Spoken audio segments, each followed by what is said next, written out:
जादुई कपड़ा। एक दिन एक बहुत सुंदर महिला आई महाराज त्रिनाथ के दरबार में। वो इतनी सुंदर थी कि सब लोग उसको दंग होकर देखते ही रह गए। जैसे वो चल के महाराज की ओर गई, बस सब लोग अपना काम धाम छोड़कर नजरें उसी पर रखे हुए थे। प्रणाम महाराज, मैं एक बुनकर हूँ और मेरी मंडली ने जादुई बुनाई की कला को सिद्ध किया है। मैं आपके लिए ये नमूना लाई हूँ। सुंदर महिला ने एक छोटा सा डिब्बा को खोला और एक रेशम का कपड़ा अंदर से निकाला। कपड़ा इतना मुलायम और इतना हल्का था कि महाराज त्रिनाथ हैरान रह गए। ये तो हवा जैसा है।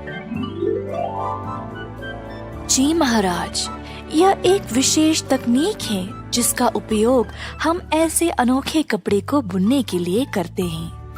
हालांकि अब तो हम एक नई परियोजना में लगे हैं। हम एक ऐसा कपड़ा बना रहे हैं जो इससे भी हल्का, पतला और मुलायम है। हम उसे आकाशीय कपड़ा कहते हैं क्योंकि केवल देवताओं ने ही इसे अब तक पहना है। महाराज त्रिनाथ और उनके दरबारियों ने बहुत ध्यान से सुना उस सुंदर महिला की रसीली आवाज को जो पूरे विशाल कक्ष में गूंज रही थी। ठीक है, मैं तुम्हारी परियोजना में निवेश करूंगा, पर तुम्हारा अन्वेषण होने के बाद तुम्हें मुझे एक नमूना प्रस्तुत करना पड़ेगा। महिला ने रजामंदी दी और महाराज के दिए हुए सोने के सिक्कों का बड़ा सा थैला लेकर चली गई। दिन बीत गए, महीने भी बीत गए। महाराज बेचैन था क्योंकि वो महिला कभी लौट के आई ही नहीं। आखिरकार महाराज ने अपने कुछ मंत्रियों और पहरेदारों को उस महिला के कार्यशाल पर भेजा। जब वे लोग वहां पहुंचे तो वहां का नजारा देखकर आश्चर्य रह गए। वहां करघे तो थे पर कोई धागा नहीं।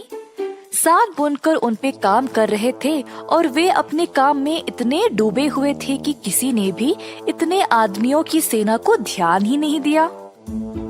करघे काम तो कर रहे थे परंतु उनमें से कोई कपड़ा निकला ही नहीं।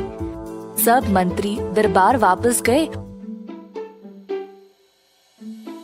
और तुरंत महाराज को सब कुछ बताया। महाराज क्रोधित हो गए। उसी समय उस महिला को बुलाने का आदेश दिया।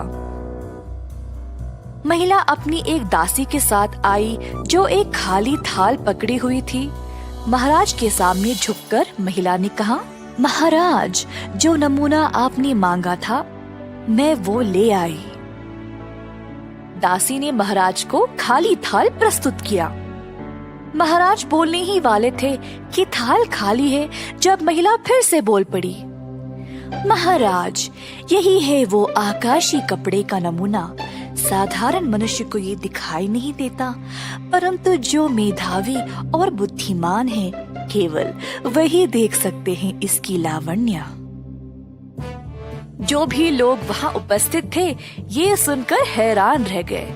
सब सोचने लगे, महाराज शायद हम सबको मूर्ख समझते हैं। समय आ गया इस बात को ठीक करने का।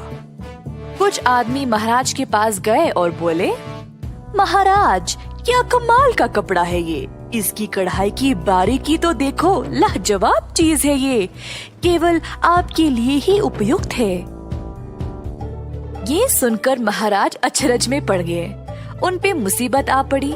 अगर वे कहेंगे कि उनको कोई कपड़ा दिखाई नहीं दे रहा तो दरबार के सब लोग उन्हें मूर्ख समझेंगे, और अगर बोलेंगे कि हाँ दिखाई दे रहा है तो ये ठगी महिला सारे पैसे लेकर भाग जाएगी।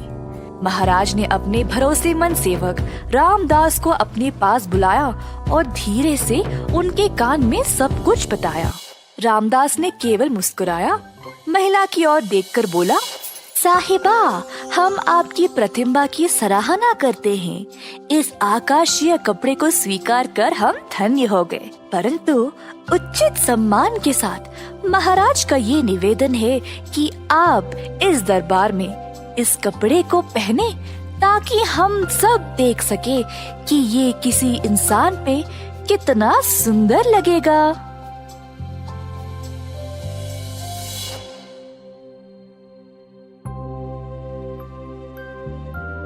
महिला को लगा कि अब उसकी चोरी पकड़ी गई और चाल नहीं चल पाई। वह या तो अपनी गलती स्वीकार कर सकती थी या सबके सामने बिना कपड़ों के खड़ी हो सकती थी। कोई और रास्ता ना होने पर महिला बस महाराज के कदमों पर पड़कर माफी की भीख मांगने लगी।